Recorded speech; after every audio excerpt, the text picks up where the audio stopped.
கரூர் பிரச்சார கூட்ட நெரிசலில் உயிரிழந்தவர்களுக்கு அஞ்சலி செலுத்தும் விதமாக பனையூர் தவேக அலுவலகத்தில் போஸ்டர் ஒன்று ஒட்டப்பட்டுள்ளது. சம்பவம் நடந்து 16 நாட்கள் ஆகிவிட்ட நிலையில் 16ஆம் நாள் நினைவேந்தல் என்று குறிப்பிட்ட அந்த பேனரில் முக்கிய விடயங்களும் இடம்பெற்றுள்ளன.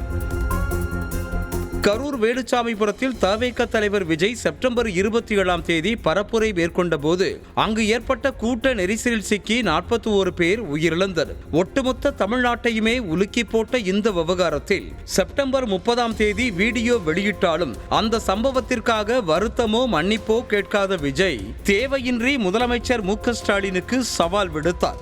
எனினும் தவேகவின் 2ஆம் கட்ட தலைவர்கள் தலைமறைவாகிவிட்டதால் பாதிக்கப்பட்ட மக்களிடம் விஜய் வீடியோ காலில் அழைத்து பேசி ஆறுதல் கூறினார். வரும் 17ஆம் தேதியன்று கரூருக்கு சென்று உயிரிழந்தவர்களின் குடும்பங்களையும் சந்திக்க அவர் திட்டமிட்டிருக்கும் நிலையில் பனையூர் அலுவலகத்திற்கு வெளியே நினைவேந்தல் பேனரை ஒட்டியிருக்கிறார் தவேக நிர்வாகி ஒருவர். உயிரிழந்தவர்களுக்கு அஞ்சலி செலுத்தும் வகையில் விஜய் அழுவது போன்ற போட்டோவுடன் 41 பேரின் புகைப்படங்கள் அடங்கிய பிரம்மாண்டமான பேனர் ஒட்டப்பட்டுள்ளது.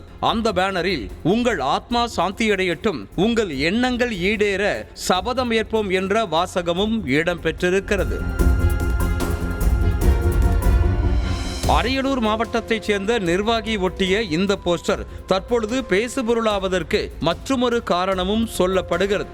முன்னதாக டெல்லியில் இருந்து சென்னை திரும்பிய ஆதவ் அர்ஜுனா 16ஆம் நாள் காரியம் முடியும் வரைக்கும் யாரும் பேச முடியாத அளவிற்கு மிகுந்த வலியோடு தாங்கள் இருப்பதாகவும் 16ஆம் நாள் காரியம் முடிந்த பிறகு உண்மையை சொல்வோம் என்றும் கூறியிருந்தார். கரூர் துயர சம்பவத்தில் பாதிக்கப்பட்ட மக்களை சந்திக்க தவேக தலைவர் தீவிரம் காட்டி வரும் நிலையில் ஒட்டப்பட்ட இந்த போஸ்டர் கவனம் ஈர்த்திருக்கிறது.